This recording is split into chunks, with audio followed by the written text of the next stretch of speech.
خودکشی کر لیتے ہیں تو کیا ان کی جان اس پریشانی سے چھوٹ جاتی ہے؟ نہیں، بڑھ جاتی ہے۔ پریشانی مزید بڑھ جاتی ہے، کم نہیں ہوتی ہے، کیونکہ وہ تو صرف منتقل ہو گیا، اس نے امانت میں خیانت کر دی۔ خودکشی کرنا حرام کیوں قرار دیا؟ اس لیے کہ یہ جسم تمہارے باپ کا تھوڑی ہے، یہ تمہارا جسم تو نہیں تھا جو تم نے اس کو مار دیا، یہ تو اللہ کی امانت تھی۔ تم نے اللہ کی امانت کو کیوں قتل؟ تم نے جیسے دوسرے کو قتل کیا ایسے اپنے آپ کو قتل کیا۔ قتل تو قتل ہے۔ لہذا خودکشی کرنا حرام اس لیے قرار دیا ہے کہ یہ اللہ کی امانت ہے تمہارے پاس۔ لیکن یہ مت سمجھ بیٹھنا کہ خودکشی کر لی تو میری جان چھوٹ جائے گی، میں عذاب سے بچ جاؤں گا، پریشانیوں سے بچ جاؤں گا۔ پریشانیاں تو اور زیادہ بڑھ جائیں گی اور قیامت تک بڑھتی رہیں گی۔ خودکشی کرنے والا ہمیشہ ہمیشہ کے لیے اسی سزا میں گرفتار رہے گا،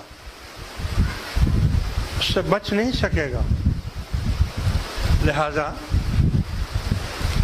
عزیز دوستو، مومن زندہ ہے اور کافر مردہ ہے۔ کافر کو قرآن نے مردہ کہا ہے، مومن اللہ کا زندہ ہے، اللہ کے ولی زندہ ہیں اور آپ کی بات زیادہ سنتے ہیں، ان کی سماعت بڑھ جاتی ہے، ان کی بات اور زیادہ بڑھ جاتی ہے۔ زندگی میں تو وہ پابند ہوتے ہیں اور بعد وفات کے ان کی تلوار میان سے باہر آ جاتی ہے اور پھر ان کی دعائیں اللہ تعالیٰ قبول فرماتا ہے۔ اسی لیے کہتے ہیں کہ تم مردوں سے کیا مانگنے جاتے ہو؟ ہم مردوں سے کچھ مانگنے نہیں جاتے ہیں، ہم زندوں سے مانگنے جاتے ہیں اور ان زندوں کو یہی کہتے ہیں کہ ہماری زبان گندی ہے، ہماری دعا قبول نہیں ہوتی ہے، آپ دعا کر دیں ہمارے لیے۔ وہ ہمارے لیے جب دعا کر دیتے ہیں تو ہماری مشکل آسان ہو جاتی ہے۔ حضرت امام شافعی رحمۃ اللہ علیہ شافعی مذہب کے امام ہیں، آپ کو جب کوئی پریشانی ہوتی تھی تو آپ امام ابو حنیفہ رحمۃ اللہ علیہ کے قبر پر، مزار شریف پر جاتے اور وہاں جا کر 2 رکعت نفل پڑھتے، تو ان کے جو مرید اور شاگرد ساتھ ہوتے تھے، جب وہاں وہ 2 رکعت نفل پڑھتے تو وہ امام ابو حنیفہ رحمۃ اللہ علیہ کے طریقے سے نماز پڑھتے۔ جیسے ہم حنفی ہیں نا، ہم ہاتھ یہاں باندھتے ہیں، شافعی جو ہیں وہ یہاں ہاتھ باندھتے ہیں۔ ہم حنفی ہیں، ہم پاؤں نزدیک رکھتے ہیں، وہ شافعی جو ہیں وہ ایسے دور پاؤں رکھتے ہیں۔ ہم ہاتھ یہاں باندھتے ہیں، وہ ہاتھ یہاں باندھتے ہیں۔ فرق ہے نا ان کے مذہب میں اور ہمارے مذہب میں۔ لیکن جب امام شافعی وہاں جاتے تھے تو طریقہ امام ابو حنیفہ کا اختیار کرتے تھے۔ تو ان کے مریدوں نے پوچھا کہ آپ یہاں پر آ کر اپنے طریقے کو چھوڑ دیتے ہیں، ان کے طریقے کو استعمال کرتے ہیں اور نفل پڑھتے ہیں اور ان سے دعا کرواتے ہیں، اس کی کیا وجہ ہے؟ فرمایا جب بھی میں ان کی مزار پر آ کر دعا کرواتا ہوں تو میری مشکل آسان ہو جاتی ہے۔ رہی بات نماز کی، طریقے کی، تو میں اس لیے ان کے طریقے پر نماز پڑھتا ہوں کہ مجھے ان سے حیا آتی ہے، شرم آتی ہے کہ ان کے مزار پر آ کر میں اپنا طریقہ استعمال کروں، ان کے مزار پر آ کر میں ان کا طریقہ استعمال کرتا ہوں، کیونکہ یہ دیکھتے ہیں۔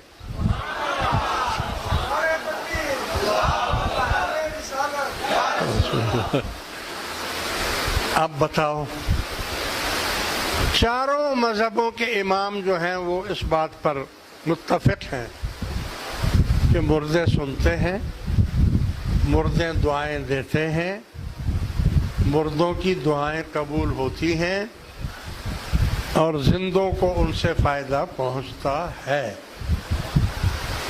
اور زندوں سے ان کو فائدہ پہنچتا ہے۔ حدیث شریف میں آتا ہے کہ جب آپ اپنے کسی رشتہ دار، اپنے کسی دوست عزیز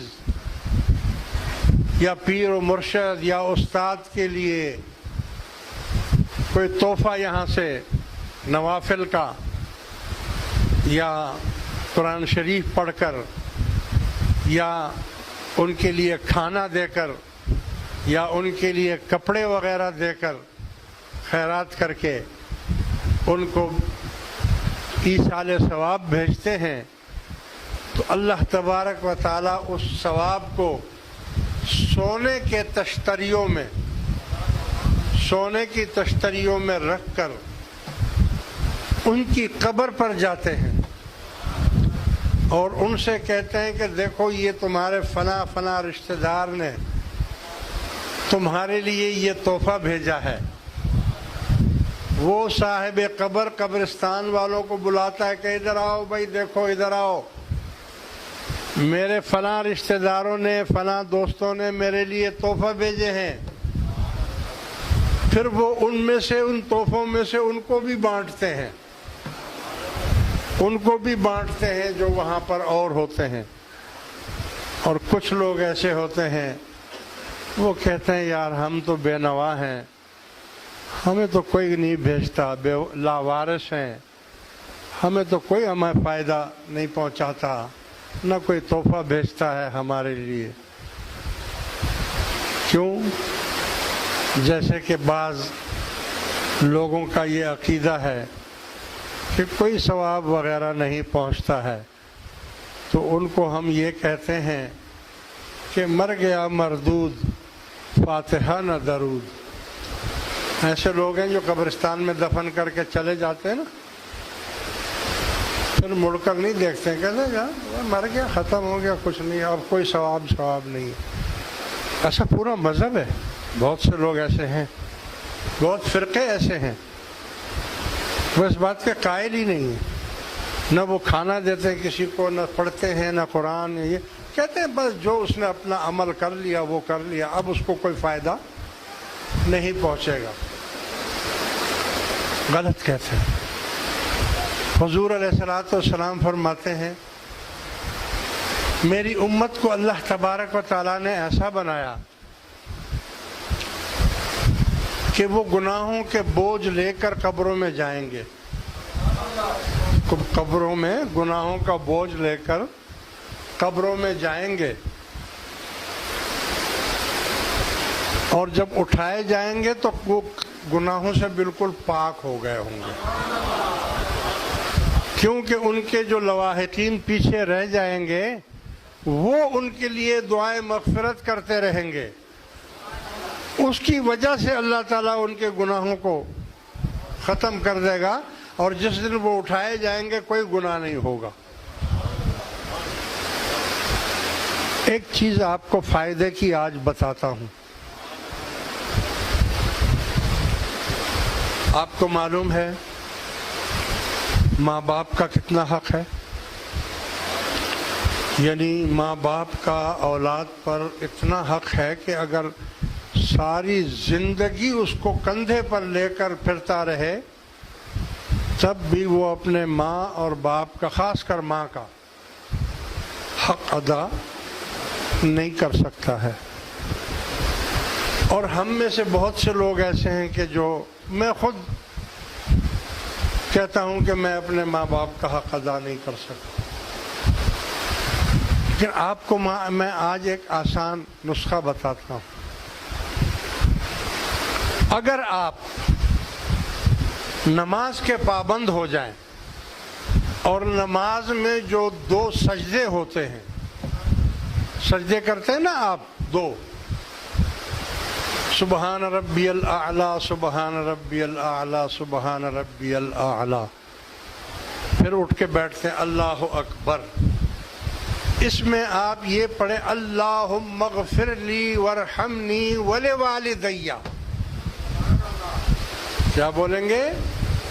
اللہم اغفر لی، اے اللہ مجھے بخش دے، وارحمنی مجھ پر رحم کر دے، ولوالدی اور میرے ماں باپ کو بخش دے.